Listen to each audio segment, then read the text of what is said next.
It's your Friday daily delivery. I am Michael Rand, happy to be back for the final show of the week, ahead of a very busy week next week. Lots of Twins stuff next week, and that's an understatement, with special podcasts before the playoff series and during each game of the playoff series, in addition to all of the regular shows next week. So look forward to that. Some good stuff coming up next week, but certainly today as well. Let's talk some Wild and Wolves today. Sarah McLellan from the Star Tribune covers the Wild. We'll get on here in just a few minutes to talk about that team, to talk about their prospects for the season ahead. Camp just opened a week ago. Not a ton of roster turnover this year for the Wild for a number of reasons, but plenty of intrigue nonetheless as they try to build on playoff appearances but not playoff wins from the last few seasons. Also got to get to Lions and Packers. I think we've determined a clear favorite in the NFC North, and it is the Detroit Lions.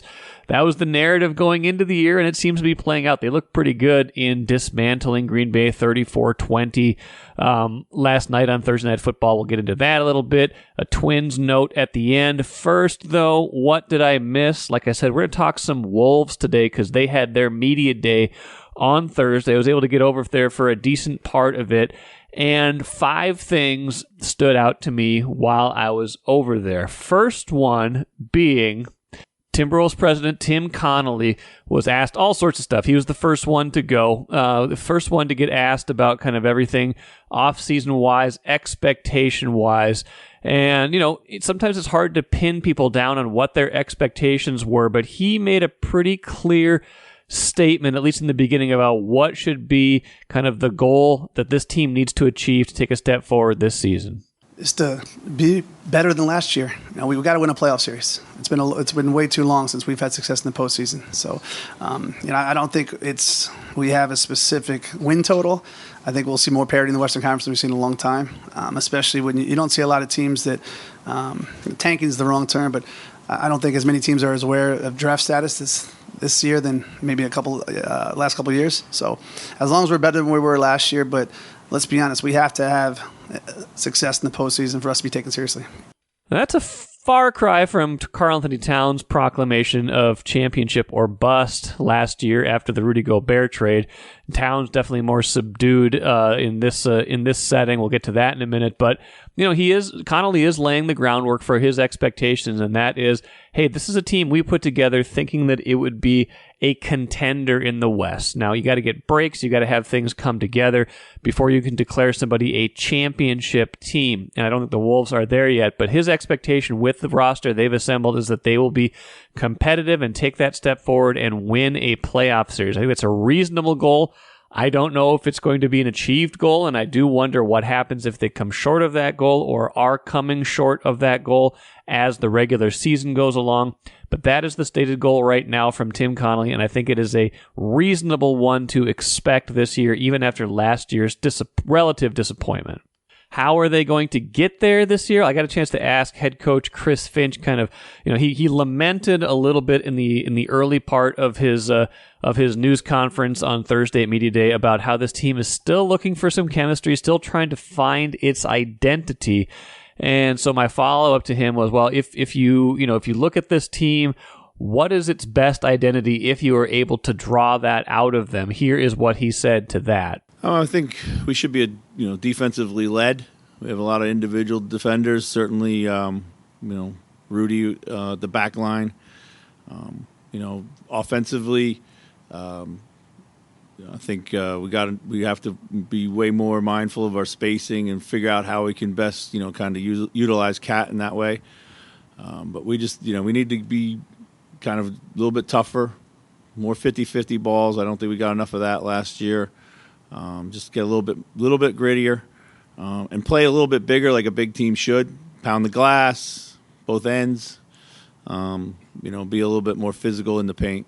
I think Wolves fans would welcome some of that toughness. I don't think this was a particularly tough team last season. Interesting to hear him say they need to play bigger because they are going to play big. But big doesn't just mean size. Big means you are imposing your will to a certain degree, and that goes to the defensive end in particular. And that was the most interesting part to me, that this team's identity, he wants to carve it out of defense first. And I think that's a good place to start. Obviously, if you have Jaden McDaniels and Rudy Gobert. But it's also interesting that Anthony Edwards and Karl-Anthony Towns, who have some defensive chops, particularly Ant, but don't necessarily do it consistently or haven't yet.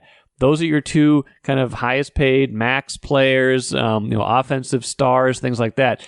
Your identity, though, according to Finch, is going to be built defense first, not with those two guys in their offense. Maybe that flows naturally from the defense, and maybe he's just trying to emphasize that piece of it. But interesting to me that he wants to build an identity around defense first and not offense. Speaking of Ant, the third thing that caught my ear on Thursday was Ant talking about a couple coaches he came into close contact with at the World Cup over the summer, where he starred for Team USA. Of course, we know about Steve Kerr.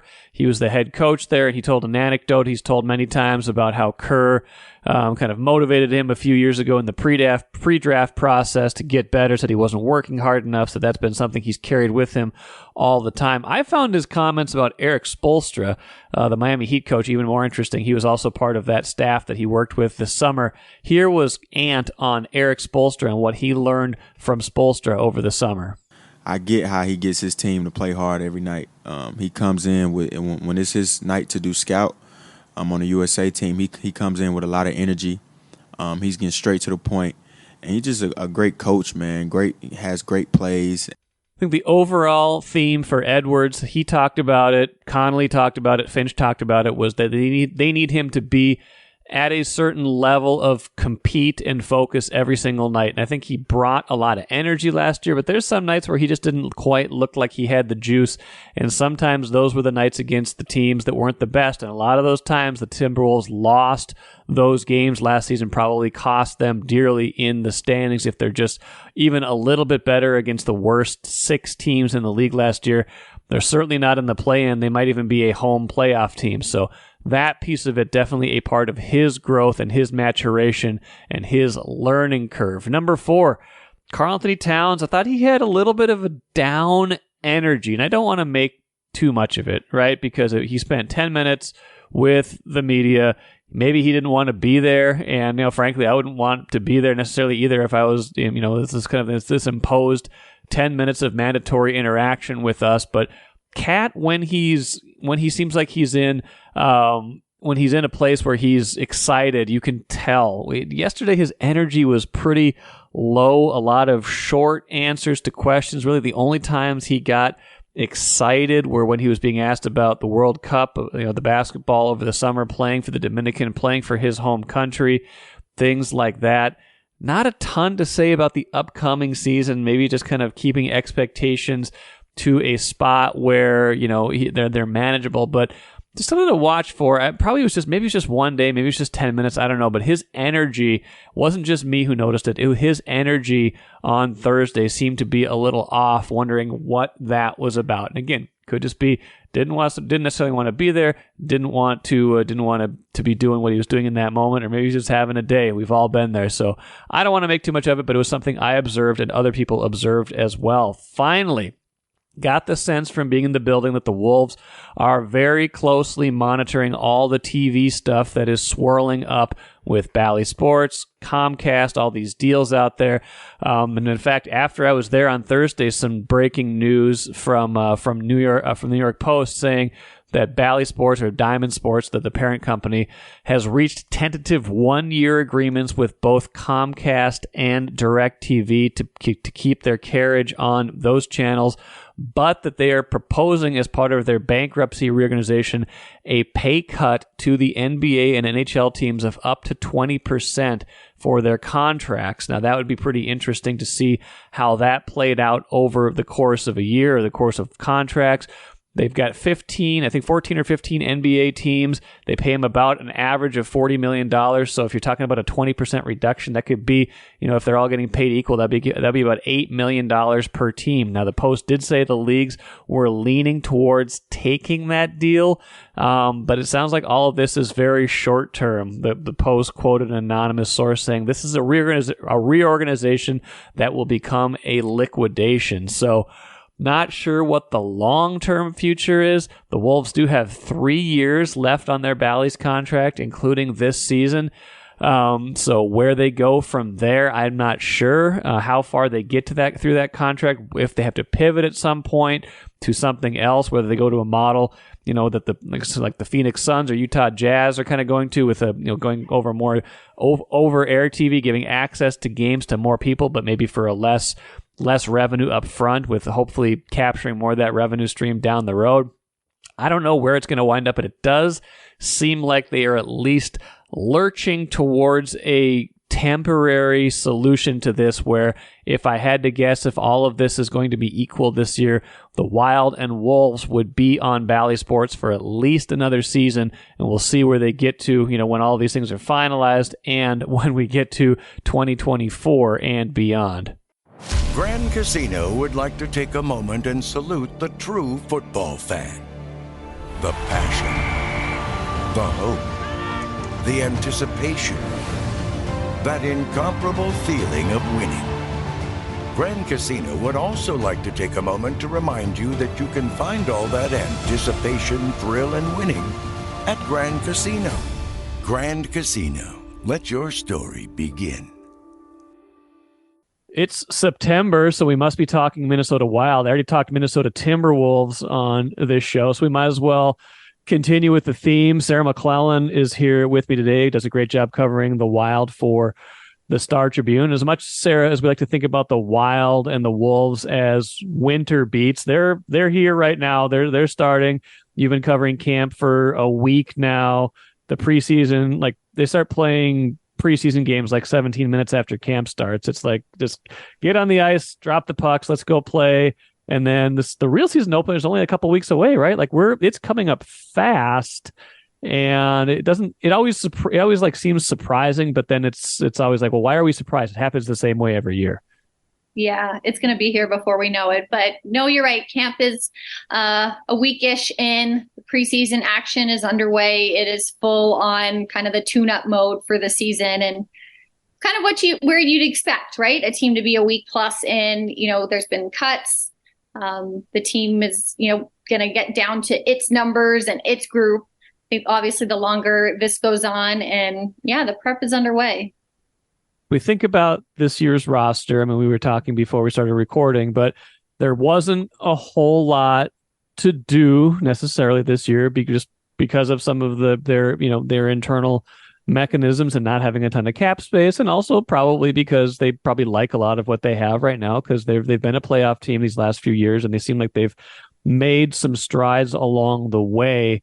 But there are some interesting kind of new wrinkles to this year, and you've written about a few of them already. I mean, number one, probably at the top of the list, is the breakup of the Brodin and Dumba pairing, which have been together, more or less for, most of a lot of the last decade, which is kind of weird to think, because, when guys come up as kind of like a group of young guys, you never quite stop thinking about them as young, but those guys are not young anymore. Now Brodin is going to be playing, sounds like, with a younger defenseman, Brock Faber. How do you feel like he is going to adjust to that? How do you feel like the team will adjust overall to life without Matt Dumba?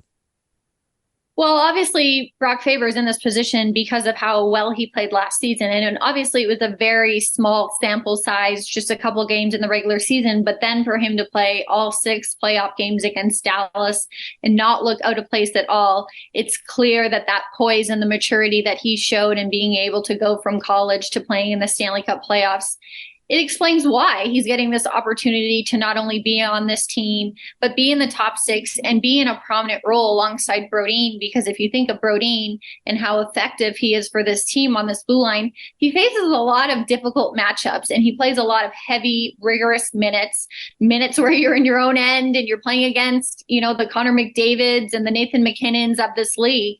So I think that may be the big question mark, or how to see Faber's evolution this season is how he handles those situations.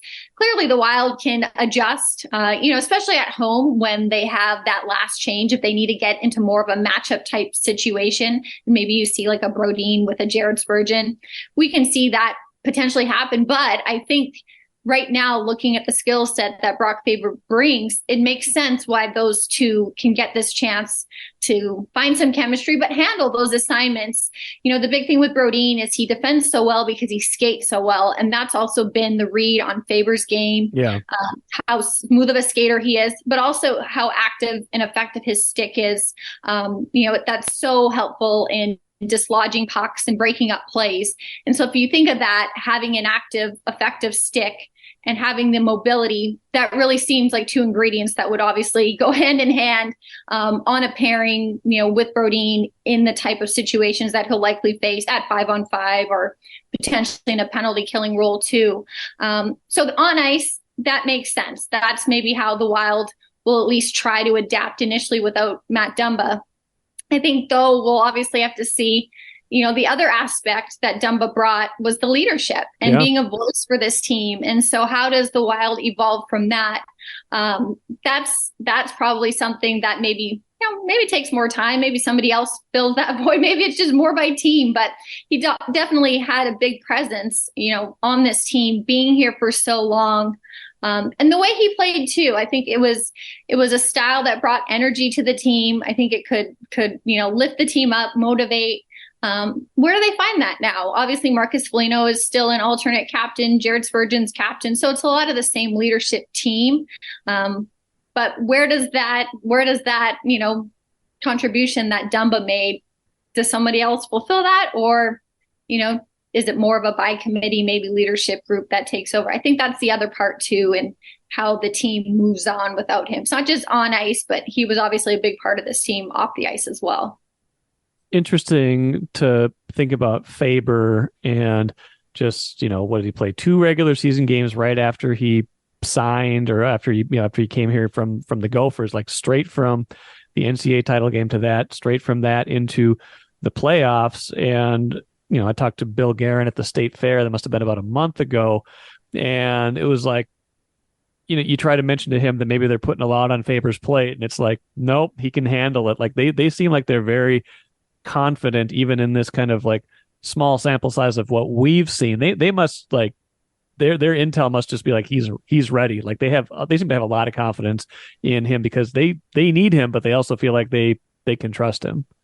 I've heard that as well, just how ready he is for this. And it probably also speaks to the pedigree that he has, not only, like you said, whatever he's accomplished and been through collegiately, but you have to remember when he's represented, the United States in international competition, the big stages, he's played on those. Now, to be fair, that is not the Stanley Cup Finals. That's not even the same necessarily as a Tuesday game, in December. But he's been, in pressure-packed moments. And I think that can trigger muscle memory, right? Like that can just build experience. And I think it's obviously led to what looks like the poise that I mentioned, the maturity, the way that he's been so seamlessly so far been able to fit in. It speaks for something. And that's obviously, to your point, seems like something that Team Brass has really identified in his game. And thus he's getting this opportunity to be, in an important role for this team so early in his NHL career. Now, if we shift to the forwards a little bit, again, a lot of people back this year. They didn't do a ton in the offseason, brought in kind of more depth than anything. But if we look at the bottom of the roster, maybe it's not fair to call it the bottom of the roster, but, like if we're, even looking outside the top 9 forwards, or even, looking outside the top 6 forwards sometimes, who, I mean, early in camp, we can get, we can fall in love with certain players who have one good game or something like that. But who do you think is looking like those guys who will be filling those spots, or who do you think they have kind of the trust in right now that they're going to make up those 3rd and 4th lines right now? Well, I think camp is going to decide, obviously, some of that battle. And it is a very limited battle. Like you said, when you look at who's back, the contracts that are on the books, I mean, it's really one forward spot, which, may obviously look right now that it's trending toward Marco Rossi to fill out those 4 forward lines. He obviously made the team out of camp last year. He has another year of pro experience under his belt, more familiarity there. So if he solidifies this 4-line, 12 forward group, who is that extra? if they keep an extra too, which is, not always a point that needs to be made, but because this team has such little space under the salary cap, they may be in situations throughout the season where they're not keeping an extra forward. But in the event that they do, they need that extra forward. Who are in the mix? And I think so far right now in camp, it's easy to pick out the candidates, especially through their play. Sammy Walker, Jujhar Khaira, and then obviously Vinny Lettieri. They've all, I think, made strong showings so far in camp. In the preseason, they've scored. They've obviously been getting games and face time, I think, to show what they can contribute. I think a lot of times, though, especially with this team and like we said, kind of maybe how solidified the roster at this point, I think a lot of it will be role based. It isn't necessarily who's going to score the most goals the rest of camp to win a spot. It probably is that depth supporting role, potentially, if it is for a 13th forward. And so is it maybe someone more like a Khaira who can be kind of a PK defensive specialist? The Wild has really identified it and mentioned how strong he's played, with his stick on the puck. Obviously, Khaira scored as well. He was that late signee right before training camp. He had a lot of NHL experience, but somebody who can play kind of that specialized role to kill penalties, be strong on the forecheck, be a disruptor down low, but just kind of be steady. Whereas someone like Walker, and we saw it too last season when he was called up, he has that nose for the net. He has looks, he takes them. He obviously put up quite a few goals in the minors last season with Iowa.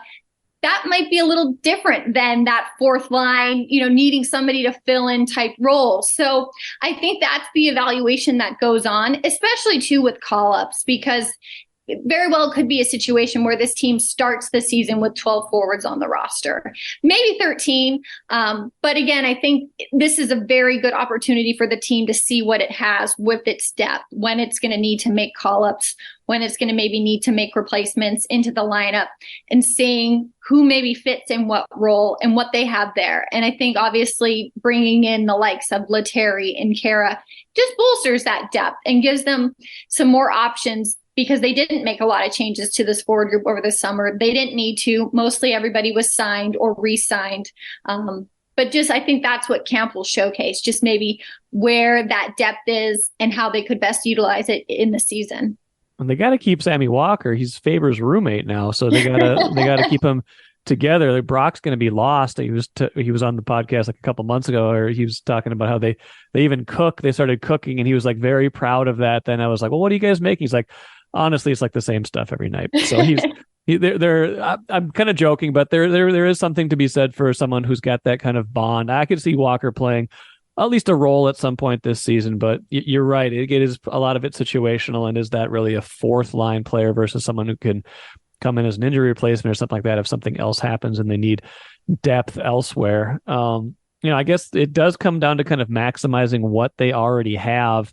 And when you look at, kind of especially the top six forward group, like where can those groups evolve? Is it consistency? Is it, health? Is it, the pairings, or how they fit together and work together? Like what do you see? How do they maximize what's been, some pretty good top 9 depth along the way? Yeah, we'll probably see some familiar combinations. Ryan Hartman back with Kirill Kaprizov and Matt Zuccarello. Obviously, we all remember how effective Marcus Johansson was with Matt Boldy late in the season, and with Joel Eriksson centering them. Can they recapture that chemistry? Can they be as effective as they were for 6 weeks over now a 6-month season? So I think there's questions to be answered there. But also, I think, too, the power play is a big question mark as well. And a lot of those players are factors with that. So I think that's a way to try to get more improvement and more production out of this forward group, is to see how they can click with the power play. That's been obviously a big focus through camp. New assistant coach Jason King has obviously been involved in that, and, obviously trying to get this unit in a rhythm, get some reps. We've seen that a lot through practices in camp, but I think there is ways to just kind of see, to your point, to health. Like, if this is a healthy team, what can they accomplish? What's that potential? Because I think that was a big what if ending last season. What if Eriksson Ek didn't break his leg? What if Kaprizov didn't miss that month with that leg injury and was able to come into the playoffs with some momentum in his game, or at least being in the lineup consistently? Health is always a factor, but I think we'll see, especially coming off of that type of series, that type of ending, wondering what if, how the team is motivated to maybe show what they are capable of when they are at full strength. So we talked through the top two lines. We've talked about some of the battle at the bottom. What's the third? What's the third line now? Then is it? Foligno obviously, and then what else is on that third line right now? We haven't, I don't believe, seen it deployed yet in a preseason game, but in practice, we've seen Marco Rossi, center, Foligno, and Freddie Gaudreau. Okay. So that could be obviously an option at that position. Gaudreau is very versatile for this team. Obviously, he can play in all situations, but he can play up the middle. He can play on the wing. So we've seen that, be very helpful for this team. And I think that could be an interesting dynamic as well, because you have kind of that edge, that forechecking pressure that Foligno can bring, with the savviness that a center and Rossi, has been touted to have with his pedigree, being a first-round draft pick, the success he's had in his career in junior, and then obviously the player he's been showing as a pro with Iowa in the AHL. And then, like I said, Gaudreau's versatility, what you get with him in terms of the work ethic, every shift, being in the right place at the right time, being smart. So I think that could be an interesting combination for this team. I think, one thing that's important, and it's been stressed already in the preseason, is just this team needs to be a north-south team and just playing straight away hockey. And a lot of it too is based on work ethic. And, there are obviously talented, players on this team. Kaprizov, obviously, Boldy, are, pure goal scorers, but I think this team still very much wants to predicate its style and its MO on its work ethic and being a tough team to play against, and just having that be what teams expect when they go against the Wild, is that it's going to be a tough night and they work. So a lot of that too, I think, is part of the identity they're trying to craft, especially with this type of lineup that they have when so many players coming back. Well, some of that's predicated on how good the goaltending is, and it was very good largely last season. The two they had last year back this year, but maybe just a different feel to it, a different texture to that, because Fleury going into his 20th season now in the last year of his contract, Gustafsson signing that deal in the offseason, then you've got Wallstead in the minors. Like, it's an interesting goalie dynamic this year, definitely different than how the room started last year, I would think. You know what? They've already said that with these two goalies coming back, it's going to be a win and you're in type situation. I think a lot gets made about goalie workloads and what's the right number, and is there a starter, and is there a 1A or a 1B? And it's just been flat out, performance is going to dictate starts. And so I think that message has been very clear. I think then, I was talking to Philip Gustafsson recently. He said it's perfect. Like, that's the way it's going to be. Your play can decide that for you. And, it's better than a situation where it's just a clear-cut starter. And even if that player struggles, the other goalie can't get in the net because that's the starter. That's the number one. So I think that's been very clear. And it worked for them in the past. And, you saw that just last season, the fact that they were able to roll out two goalies and not have that be a position of strength for this team, especially Gustafsson having as strong of numbers as he did.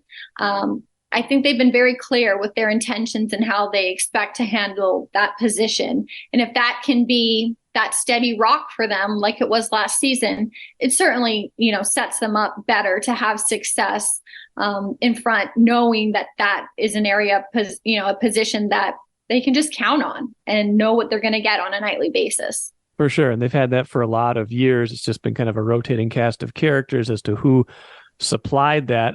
Final thing as we think about this year, not a lot of changes.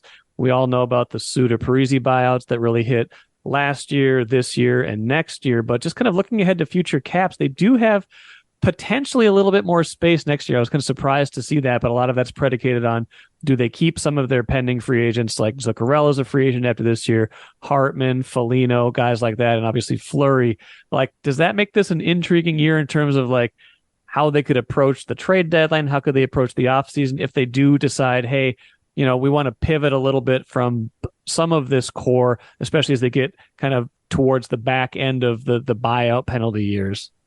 It'll be interesting for sure. I think contract years always are. And so, yeah, they're going to have some decisions to make. So will those players in trying to decide their futures. But I think even those players aside, if the cap is going to go up as anticipated, as projected, I think $4 million, that will give them, a little bit more wiggle room, a little bit more flexibility, which they didn't have this summer. As you can see, it was a very meticulous offseason for the team in moving the money around and signing and distributing the money, especially, even like a Pat Maroon trade. They were obviously very calculated in what they had to do. That's probably not going to change, obviously, because these buyouts are going to stay on their books at a hefty price tag for another season. But there could be a little bit more flexibility, you're right, next offseason. How they, decide that probably a lot maybe depends on this season and how these players perform, who decides to come back, who they're able to bring back. A lot of questions, a lot of intrigue. So as much as it is a familiar look, a familiar roster, I think there's obviously still some question marks to decide and ways just to kind of, pay attention, keep an eye on, because there's obviously still, I think, a key year for this team. They weren't able to spend a lot of money. They didn't change a lot with the team. But then again, that's still the team that's coming back that's been pretty competitive these last few seasons. So I think they're in an interesting situation for sure. I think they are too. They've been kind of able to kind of straddle this area where, they knew they were going to have penalties, but they've been able to kind of manage the cap pretty well and stay competitive. So, in theory, their best days are ahead of them, but you also don't want to lose that momentum. That's why this year maybe feels important, like to kind of keep that momentum going, to not miss the playoffs, to maybe advance in a round, things like that. I feel like you're going on an upward arc even before you get all that money back and get to spend all that extra money that's hitting the cap right now for Parisi and Suter in a couple of years. They will actually be able to spend that on players. Imagine that. It feels like this year could really set a tone, and it might have a lasting impression for sure. Yep. Well, we'll see how it all unfolds in a couple of weeks. Sarah McLellan, appreciate it as always. We'll talk to you soon. Take care. Good stuff from Sarah. The Wild did win 4-2 in their third preseason game on Thursday night, beat the Avalanche. Less than 2 weeks away from the season opener now against the Panthers on the 12th of October. And again, a lot of questions still with this team, a lot of depth questions, a lot of can some of these, top 2, top 3 line players take a step forward? And who's going to be here next year? I think those are some interesting questions, because if they decide, like Sarah and I talked about, if they decide to kind of go a slightly different direction and not retain some of this salary and some of these players they could have at least a little bit of cap room to work with next year, not just 2 years from now when the Parisi and Suter buyouts come off the books. So something to watch for this year if things start to turn one way or another way. There are levers they can pull after this season to give themselves a little bit more room and go after a certain type of player beyond this season. Let us finish with the cooler. A couple things quick. Twins officially the number 3 seed in the AL. That was a slim chance, but they lost to the A's on Thursday. Final home game of the season was Thursday. They now go on the road for 3 before the playoffs start. They'll be in Colorado this weekend. Those games don't matter. They'll be locked into the number 3 seed. Texas looking like the likely AL West winner, but Seattle wins last night against Texas, so that's still kind of in flux. If you had to guess right now, you'd say Houston would be the Twins' playoff opponent, but a lot still to be determined this weekend with those teams still playing a few more games and Texas still playing against Seattle, and Seattle having a chance, if they are able to win those last 3, to perhaps win the division and shake up everything over there. So still some things to be sorted out there. Hopefully we'll know sooner rather than later who the Twins' playoff opponent is. We'll know at least by Sunday, and then the playoffs start on Tuesday. And like I said, Lions establishing dominance in the NFC North. I watched a lot of the game. It wasn't just the final score. They just looked a lot better than the Packers. They certainly look a lot better than the Vikings. I was struck by a Jared Goff quote after the game where he said, "We feel like we can beat anyone." They look like they can beat anyone, and the Vikings right now look like they can lose to anyone. We'll see if the Vikings can get better against the Panthers this weekend. Man, if that Chargers game, if that wasn't a referendum on the season, this Panthers game is. If they are not able to win in Carolina and go to 0-4, every single piece of chatter will pick up. If they are able to win, you can start thinking about, hey, maybe they can figure out this season, salvage it. So this is a big one. They're all big in the NFL, but this one feels particularly big because of where they're at right now. That will do it for me. Like I said, tons of stuff coming up next week. There's going to be 8 or 9 shows next week. Get your ears ready. I'll have all the content for you. Until then, I'm Michael Rand, back at it again on Monday.